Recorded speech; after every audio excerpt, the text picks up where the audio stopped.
Welcome to Penrose Learning, where we make understanding easy.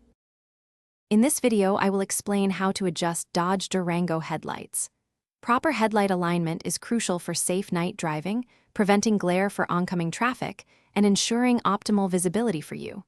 Before we begin, make sure your vehicle is on a flat surface, about 25 feet from a wall. Also, check your tire pressure and ensure your fuel tank is at least half full. You will need a Phillips head screwdriver or a Torx bit, depending on your specific model. Now, let's prepare your aiming target. First, measure the distance from the ground to the center of each headlight lens.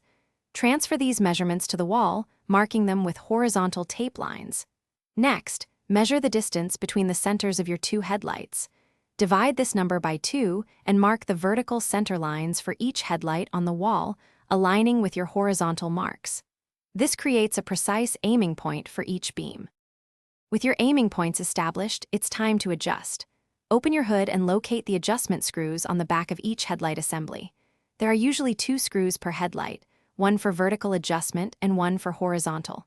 For vertical aim, turn the screw until the brightest part of the beam, or the cutoff line, aligns just below your horizontal tape mark.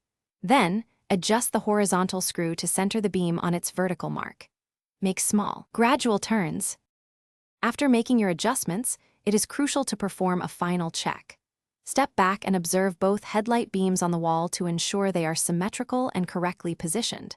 Then, take your Dodge Durango for a short test drive at night on a quiet road. Pay attention to the beam pattern and visibility. If necessary, return to your marked wall and make any minor, fine-tuning adjustments. Correctly aimed headlights significantly improve your night driving experience.